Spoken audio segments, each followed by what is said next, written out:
Hello everyone and welcome on today's video. My name is Wouter Pere and I'm the founder and main developer of GHEtool Cloud. And today we will be talking again about the pressure drop calculations. Now in the past we already discussed about hydraulic configurations, series and parallel and combinations of them. We discussed about the theoretical foundation of the pressure drop. Where does it come from? How can it be calculated? We then implemented quite a lot of features in GHEtool so you can calculate the pressure drop. And today we're going to announce even more flexibility for the pressure drop calculations, which now can be used for even the more advanced or the more complicated bore fields. So perhaps you already know this, but it's possible to calculate the pressure drop in GHEtool Cloud. Now, the pressure drop calculations that were possible were basically to calculate the pressure drop of a single borehole. This was important because you can then see the difference between a single and a double U-tube, for example. This is always done for every simulation. Then we added the possibility to also calculate the pressure drop of your horizontal pipes. So the pipes that connect your borehole to the manifold. And we assumed that all the boreholes are connected individually to this plant room or to the manifold.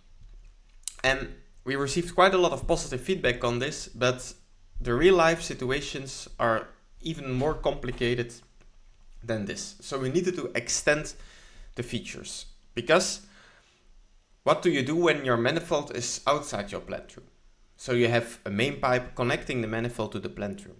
And this can occur, for example, when you have quite a large bore field, 10 to even 100 boreholes, and your manifold is somewhere in the middle, and you need to connect it with a pipe to your building. Well, this main pipe or main header can also cause quite a lot of pressure drop. Another situation was when you have, for example, a single family building where you have two boreholes, and instead of connecting them one by one to the building, you connect them in a Tichelmann connection, also called a reverse return connection, and you just bring one set of pipes into the building.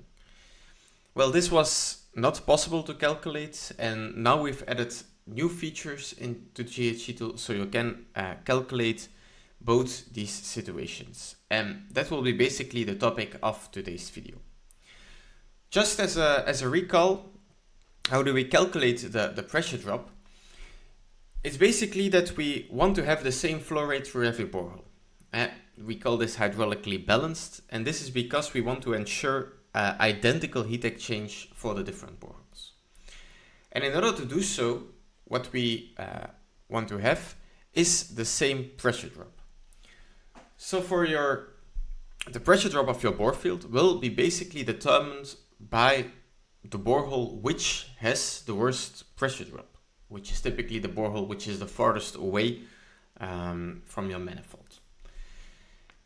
So now that we know this, the topic of today will be basically just talking about two examples. One small building, single family house with two boreholes and a double DN32, which is just there for information. We're not going to discuss the single and double U-tube anymore. And also a bigger building, an auditorium with 20 boreholes. And we will be discussing for the small building the difference between direct parallel connections or with series or Tichelmann connection. And for the auditorium, we will see what the importance is of having a central manifold and the pressure drop in the main header.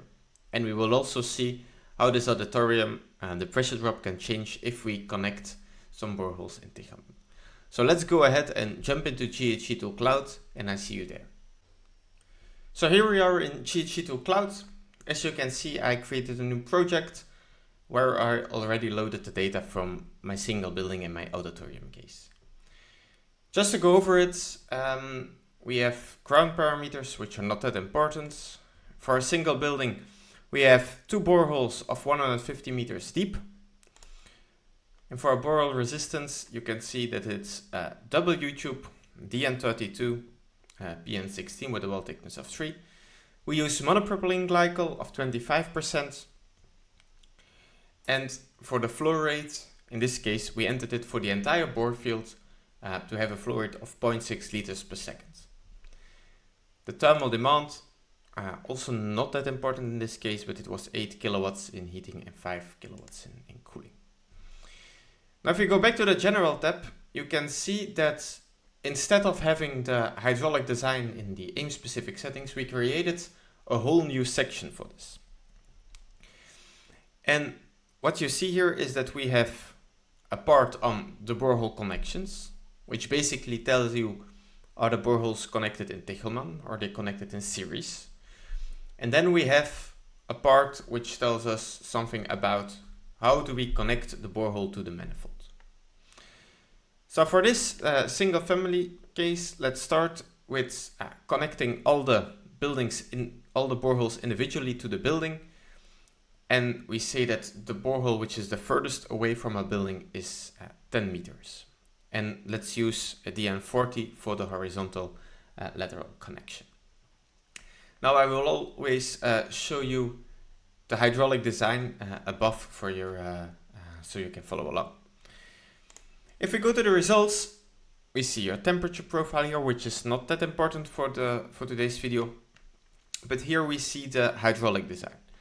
So what you can see is that we have a pressure drop of around 21 kilopascals across one borehole, and the connections from the borehole to the manifold are around 2 kilopascals.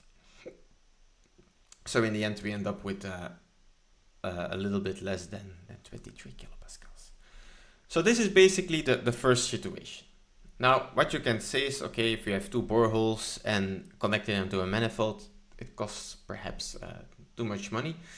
So what we can do is we can duplicate the scenario and investigate if it would make sense to connect them in Tichelmann. Let's put brackets around it. So what we then do is we go to general and we just say, well, let's connect the boreholes in Tichelmann. So we will now connect them in groups of two, but since we only have two boreholes, it will be both boreholes, of course. Let's go ahead and send it to the server. And here we are.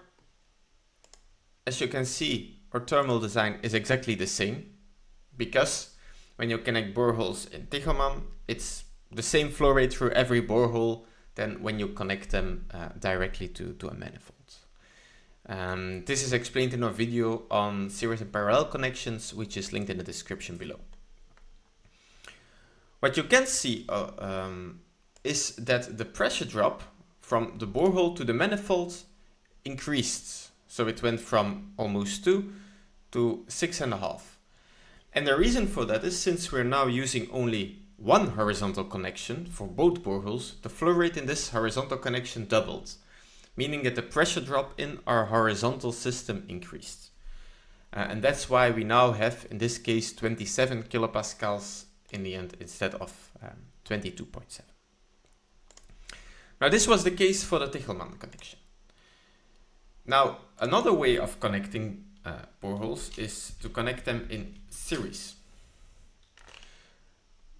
Now what you then do is, instead of saying, well, we connect them in Tichelmann, let's say we connect them in series, in groups of two again.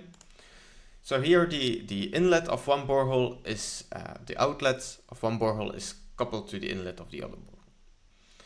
And here you see actually a difference, also in the thermal results. Because now, since we said, well, we have 0.6 liters per second for our entire bore field, if we say, well, we connect the boreholes in series, this 0.6 goes through every borehole. So we have a higher pressure drop across a single borehole. We have the same pressure drop in our horizontal lateral connections, which perhaps seems strange, but if you think about it, both in the Tichelmann and the series connection, we had one pipe going from the boreholes to the building. And in both cases, the flow rate was 0.6 liters per second in all the situations. And for the Tichelmann and the series connection, this 0.6 liters per second passed through the same pipe. so it gives us the same pressure drop. The pressure drop across the borehole, however, is way bigger due to the fact that now a 0.6 liters per second passes through every borehole. So this causes a pressure drop of 82 kilopascals across one borehole, but since they are connected in series and the flow has to pass through both of them, for our total pressure drop we need to account for 2 times the pressure drop across a single borehole and the horizontal pressure drop. So here we have a whopping 170 kilopascals of pressure drop instead of the 27 for a Tichelmann connection. So if you think about just the pump pressure and the required pumping power, it's not that ideal to connect boreholes in series. So this you can now all simulate. But let's go ahead and look at a more complicated example of the auditorium. Let's go ahead and move the scenario down. So for the auditorium, what we have is still some ground parameters. We have 10 by 2 boreholes, 150 meters deep, so 20 boreholes. Our borehole resistance, again, W, and here we set that we have 0.3 liters per second for each borehole. You can also enter it for the borefield. It's just to show you a little bit of flexibility with GHEtool Cloud, how you can enter your design. And in this case, we also uploaded an hourly demand profile because it also works. Now over in our general tab, we say here, well, are we going to include a header pipe, a main pipe? Yes, we will, because as you can see in the example above, in this case we have a central manifolds which is connected to our technical room. And let's say that the borehole which is the furthest from a manifold is 36 meters and our manifold is 20 meters away from our technical room. So what you see here now is that we connected all the boreholes individually to the manifold, and the manifold is with the DN63 connected to the technical room, the plant room. Let's go ahead and calculate this. And this is the result. And what you can see here is again the temperature profile, and here we have our hydraulic design. So we see that we have 21 kilopascals pressure drop across a single borehole. We have for our lateral connections to the manifolds 4 kilopascal pressure drop, but then for the connection of the manifold to the technical room, it's 78 kilopascal. So the biggest share of our pressure drop in this case is for this header connection. And this is due to the fact that all our 6 liters per second need to pass through that DN63. So let's go ahead and, for example, increase it to a DN90 with 90 millimeters. Just to show you the effect. Let's go ahead and go to General, use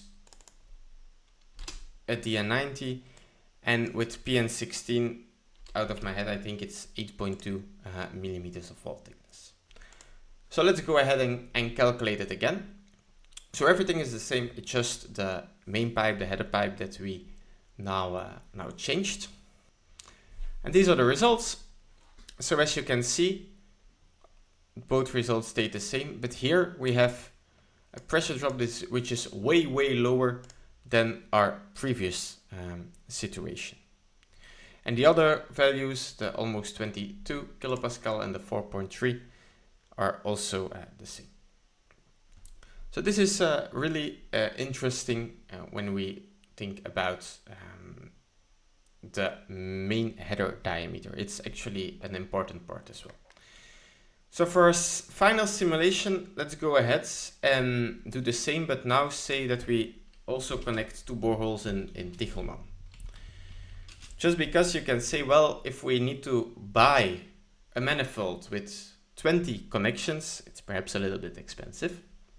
So what we can do is we can buy one for 10, put the boreholes in pairs of 2 in Tichelmann, and then connect them. So let's go ahead and do that. Let's put them in Tichelmann again, run the simulations. And here we are. So we see that the pressure drop across our borehole is still the same.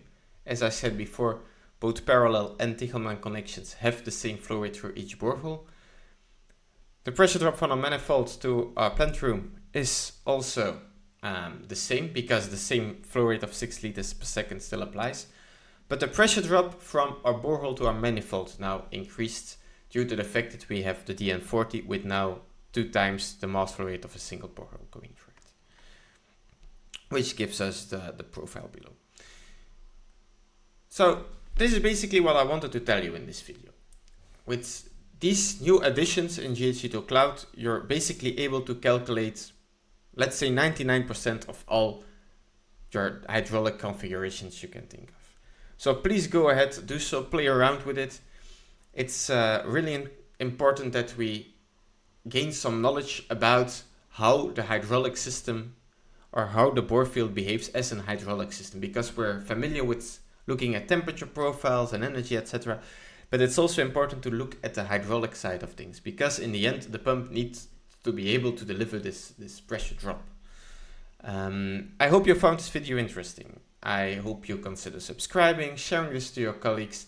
Try GHEtool Cloud out today, and I see you in the next video. Take care. Bye.